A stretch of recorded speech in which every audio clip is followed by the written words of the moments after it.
అరే అవులా నా కొడక, అసలు నీ ఆంధ్రప్రదేశ్కి ఏం చేసిండ్రా వీడు? చంద్రబాబు ఏం బీకిండు? ఎప్పుడైతుందిరా పోలవరం కంప్లీటు? ప్రత్యేక హోదా ఎప్పుడు వస్తుందిరా? ఏం తెచ్చిండ్రా?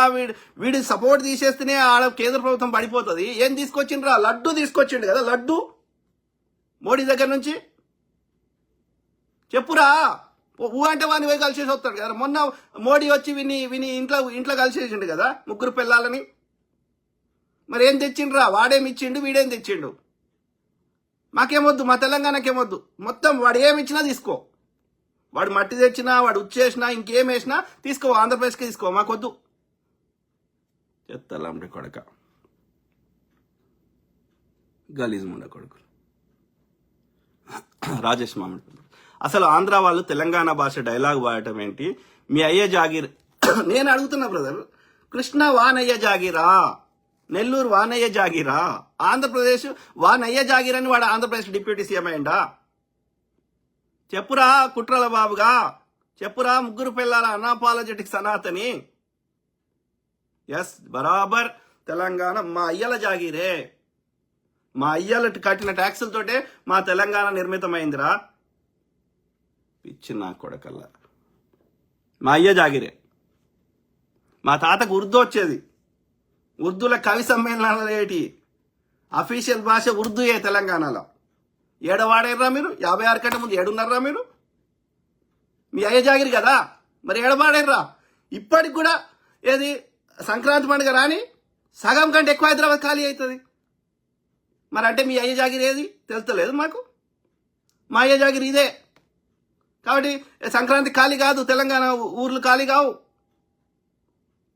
కానీ హైదరాబాద్లో సెటిలర్స్ మొత్తం బిక్తారు. అంటే మీ అయ్య జాగిరి ఏదో మాకు తెలుస్తలేదా?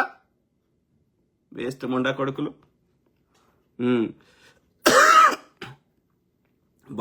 కావరం ఎక్కువైంది వాళ్ళకి, అంతే. వాళ్ళకు ఆధిపత్యం చేసి ఎవరినైనా ఏమైనా చేద్దాం అనుకుంటున్నారు. అట్లా లేదు పరిస్థితి. అట్లుంటే తెలంగాణ ఉద్యమాలే రాకపోతుండే కదా, తెలంగాణనే రాకపోతుండే కదా.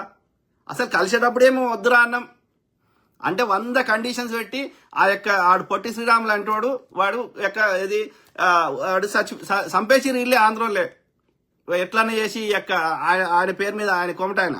సో ఆయనని జర ఏమంటారు, కొమటలు జర సాఫ్ట్ ఉంటారు కదా, ఆయన అడ్డం పెట్టి ఆయన చంపేసి ఈ యొక్క నెహ్రూని ఈ యొక్క పెద్ద దాని యొక్క డిఫరెంట్ ఎలగొట్టిర్రు. 53లా ఎలగొట్టిర్రు వాళ్ళు. ఆడ గిదేలోని ఆడ ఆధిపత్యం చేసుడు. ఆంధ్రాలను బతకనియకపో, చెన్నై తమిళనాడులను బతకనియకపోడు. అక్కడ మొత్తం అన్ని పొజిషన్స్ వీళ్ళకే కావాలంటారు. ఊకుంటారా తమిళోళ్ళు? చూసి వాళ్ళు కూడా మంచోళ్ళు. చూసి వాళ్ళకు తిక్కలేసింది. అప్పుడు ఈయన రాజాజీ ఉండే, చివరి గవర్నర్ జనరల్ రాజాజీ ఉండే, రాజగోపాలాచారి. సో ఆయన అప్పుడు ముఖ్యమంత్రిగాను ఉండే. సో మొత్తం ఒక్కొక్కరిని ఉరికించి కొట్టిర్రు ఈ ఆంధ్రోళ్ళని. అప్పుడు మళ్ళీ సపరేట్ అవుతామంటే, ఆంధ్ర రాష్ట్రం ఏర్పడతామంటే అప్పుడు మళ్ళీ చెన్నై మాకే కావాలంటారు, తిరుపతి మాకే కావాలంటారు. తోలు తీసి కూర్చుంటే పెడతామని చెప్పారు వాళ్ళు. చెప్పి ఆయన చెన్నై వాళ్ళు ఉంచుకున్నారు, తిరుపతి ఇచ్చారు. ఇచ్చినాక వీనికి నడుపుదాం, ప్రభుత్వం ఏర్పాటు చేద్దాము, జీతాలు ఇద్దామంటే పైసలు లేవు ఈ గాడి కొడుకుల దగ్గర. అర్థమైందా? తర్వాత పోనీ భవనాలు కట్టుకుందాం, పరిపాలన భవనాలు కట్టుకుందామంటే పైసలు లేవు. అందుకని గుడారాలు వేసి కర్నూలు రాజధానిగా ఆంధ్ర రాష్ట్రంలో 53 నుంచి 56 దాకా అట్లా ఏదో ఉంది అంటే ఉంది ఆంధ్ర రాష్ట్రం. వాడు ప్రకాశం పంతులు అంటే ఆయన, టంగుటూరి ప్రకాశం పంతులు అంటే ఆయన ముఖ్యమంత్రిని చేసిర్రు, ఒక బాపనాయన్ని. ఓకే, ఇంకా వీళ్ళకి ఏం చేయాలో అర్థమైతలేదు. ఇడ తెలంగాణ కనిపిస్తున్నది. అన్ని ఒక దేశానికి ఉండాల్సిన అన్ని ఉన్నాయి. ఈవెన్ మొఘళ్ళ కాలంలో అయినా, బ్రిటిష్ కాలంలో అయినా అత్యంత ధనవంతమైన రాజ్యాలు ఏవిరా అంటే అప్పుడు మొఘళ్ళ కాలంలో సుబాలు అనేటోళ్ళు. సో ఏదిరా అంటే అటు బెంగాల్ సుబా, ఇటు హైదరాబాద్ సుబా. లేదంటే బెంగాల్ రాష్ట్రము, బెంగాల్ రాజ్యము, అట్లనే ఈ హైదరాబాద్ రాజ్యం. ఎవ్రీథింగ్, ఒక దేశానికి కావాల్సిన అన్ని వ్యవస్థలు ఉన్నాయి. సో కాబట్టి ఈ భాషా ప్రయుక్తాన్ని తొంపు పెట్టి వద్దన్నా కానీ బలవంతంగా ఆ యొక్క ఇది కలిసి అప్పటి నుంచి దోపిడీ జరుగుతూనే ఉన్నది నిరంతరం. తెలంగాణని అస్తవ్యస్తంగా నాశనం చేసుకుంటే ఇటు దాకా తీసుకొచ్చారు. ఇక భరించలేకనే మనము ఎల్లగొట్టాల్సి వచ్చింది. అంటే ఆ యాటిట్యూడ్, ఆ యొక్క స్వభావం అనేది ఎంత మూర్ఖం ముండా కొడుకులో మనం గమనించాలి. సో అది ఫస్ట్ నుంచి అట్లనే ఉన్నారు ఈ ముండా కొడుకులు. ఓకే, ఈ 5-6 జిల్లాలలో పాపం. మళ్ళా ఆ యొక్క కళింగ అన్నం కదా, ఉత్తరాంధ్ర అంటారు కదా, వాళ్ళు రాయలసీమలు గింత బ్యాడ్ కాదు. ఈ ముండ కొడుకులే ఎక్కువ బ్యాడ్ ఉన్నారు. గలీజ్ ముండ కొడుకులు. ఎవడు ఈడు చిరంజీవి వీళ్ళంతా ఎవరు? ఈ నెల్లూరు బ్యాచ్ ఇదంతా. కానీ సినిమాలలో ఎక్కువ ఈ పాటలు పాడేటోళ్ళు ఎక్కువ. ఈ గోదావరి జిల్లాలో ఈ అగ్రహారాలు అనేటి ఈ బాపనోళ్ళ లొల్లి ఎక్కువ ఉన్నది. ఈ గోదావరి జిల్లాలో ఉంటాడు కానీ రాయలసీమలో ఇప్పుడు తిరుపతిలో పూజారులు ఎవరు? మెజారిటీ గోదావరి జిల్లాలో చెందిన బ్రాహ్మణ ముండా కొడుకులే.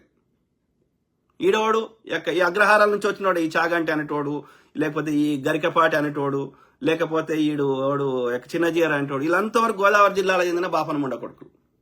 ఏడి గోతాడ పెంట పెట్టుడే పిచ్చి ముండా కొడుకు. గాచర్ల మనోహర్,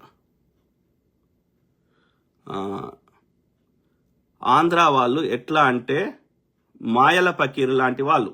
1956 నుంచి అదే క్యారెక్టర్. Correct brother. అదే కల్మషం. పొద్దుగా లేస్తే ఆధిపత్యము, వాడి కులపిచ్చి ఈ వ్యభిచారము యొక్క దేన్నైనా అమ్ముకోవాలి, అడ్డదారులలో దోసుకోవాలి, సంపాదించుకోవాలి కాదు దోసుకోవాలి, కబ్జాలు పెట్టాలి, ఎట్లనే చేసి మనము కంట్రోల్ పైసలు కంట్రోల్, అడ్డదారులలో దోసుకోవాలి, అధికారాన్ని ఆ ప్రజలని మన కంట్రోల్లో పెట్టుకోవాలి, ప్రజలందరినీ పేదవాడికి ఉంచాలి. సో ఈ కులాన్ని కులం పేరు మీద వివక్ష చూపెట్టాలి, మొత్తం మీద ఆధిపత్యం. సింపుల్. వాడు మంచిగా ఉండాలి, మిగతా వాళ్ళందరినీ తనకు బానిసలుగా ఉంచుకోవాలి. ఇది వాని కల్చర్. అంటే ఒక బ్రాహ్మణుడు ఏదైతే చేసిండో 1000 సంవత్సరాల నుంచి అదే దాన్నే వీడు ఒక ఏమంటారు, వీడు వెల్మోడో, లేకపోతే వీడు చౌదరి నాయుడు అనేటోడో, లేకపోతే ఆడ కాపోడో ఇట్లా తయారయ్యారు. ఆధిపత్యం అంతే. Very unfortunate.